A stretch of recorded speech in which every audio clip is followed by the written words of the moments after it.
What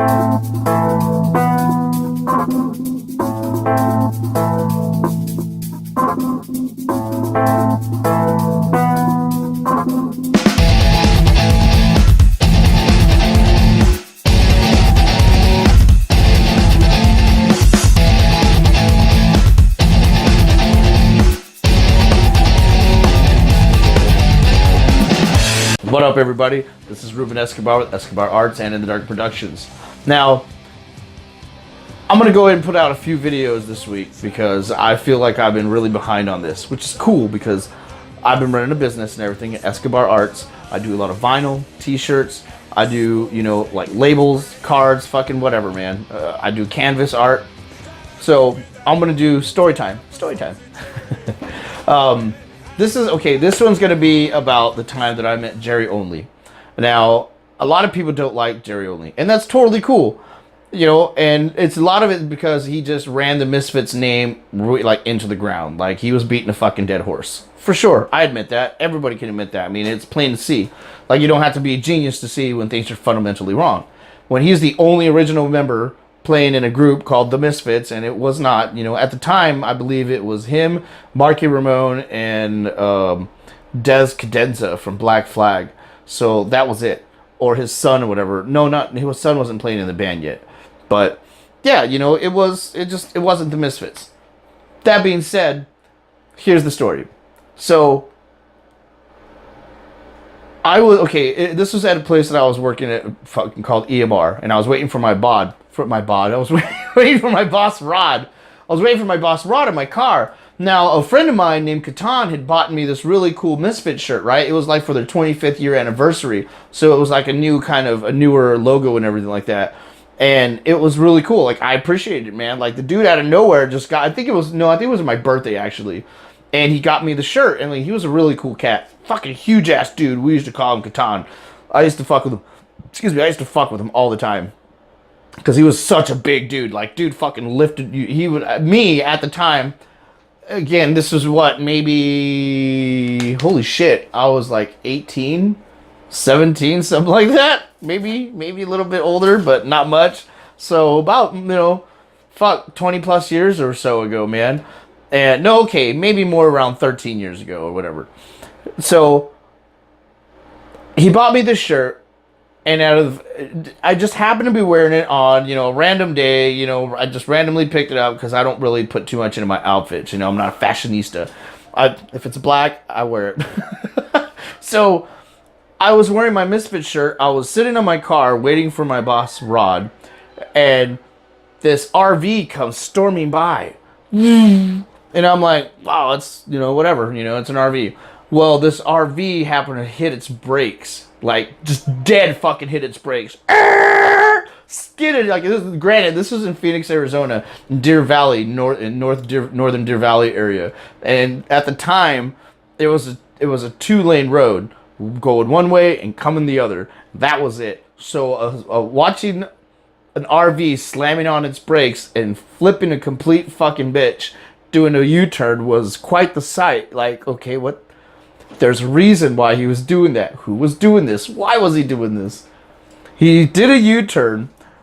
Big cloud of dust. I mean, it's huge. It's Arizona, I mean, the road had not been paved yet or anything, or it had been paved, but like the sidewalks haven't been laid out yet. Now it's all nice and neat and shit. But at the time, so it wasn't. So it was kicking up all these fucking rocks and shit. It stopped, and this huge cloud of fucking dust went by, and as soon as it settled, the fucking window slid open, and the driver looks at me and goes, "Hey, you like the Misfits?" In this hard Jersey fucking accent. And I looked down at my shirt, and I looked up, and I was like, "Fuck yeah!" And the dude looks at me, and he goes, "You don't know who I am, do you?" I was like, "Am I supposed to?" Now, granted, I've never really seen, this was pre-internet days and Facebook and shit like that, so there weren't like a whole bunch of like just free-floating pictures. Like, if you knew who the Misfits were, you knew who they were by word of mouth and pictures, that you've taken or friends have taken and shit and shared with you, like, in person. So it's not like, like you could go online and just fucking check out, oh, Jerry Only, oh wow, that's what that motherfucker looks like without makeup. No! So I was like, should I? And the dude takes his glasses off, and he had like this bandana thing on that was holding his hair back, right? And at the time, he wasn't quite, as balding as he is now, but he still had hair. He took it off, he fucking pulls it forward down into the devil lock, and I looked at him and went, Jerry fucking holy! Ah! Total fucking fangirl, right?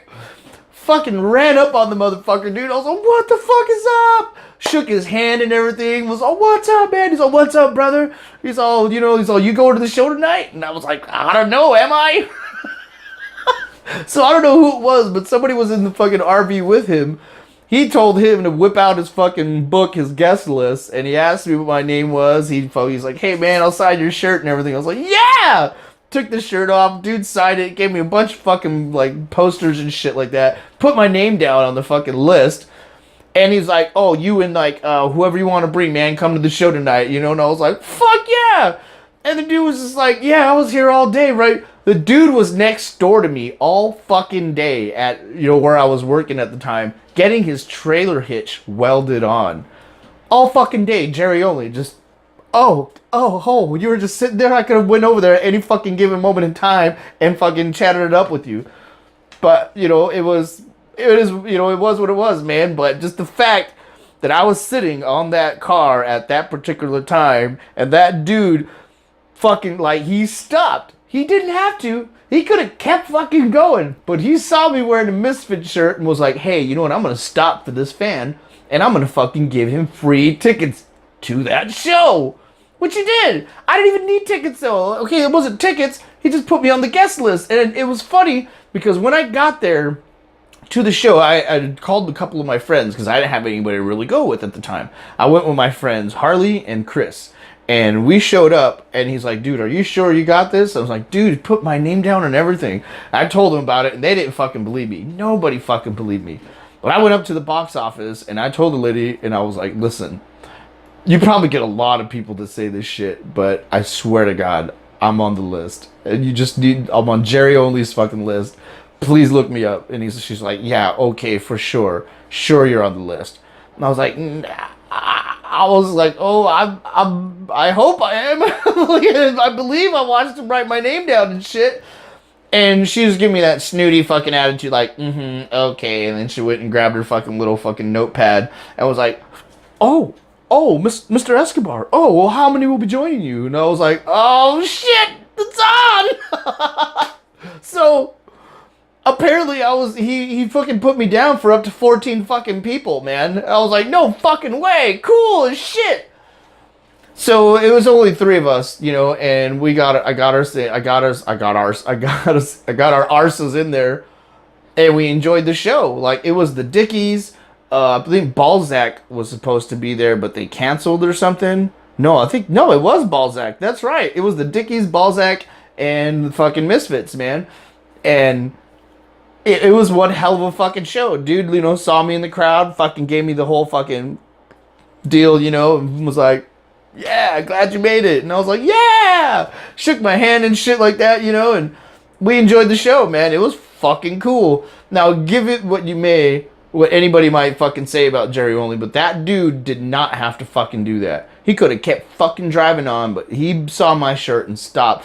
Granted, like, it's not like he asked me to buy anything or whatever like that. Like, he fucking took the time out to say, hey, you should come to the show, fucking, I'll get you in. And, I wish I still had that shirt. I wish I still had all the shit that he fucking gave me, man. But between ex-girlfriends and moving and stuff, it all got lost. But it was an experience. What they can't take away from me, though, is the fucking memory of that happening, man. And I'll tell you what, that was the coolest fucking shit ever fucking happened to me.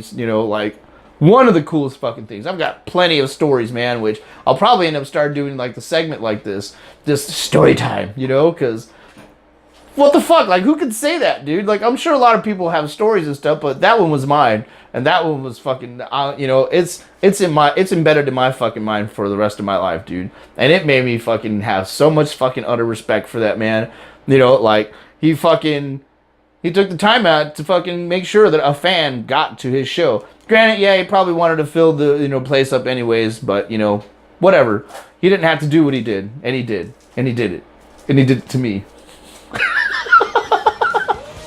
So anyway, that's my story about how I met Jerry Only. This is Ruben Escobar with Escobar Arts and In the Dark Productions. You guys stay nerdy, stay scary. Have a good one.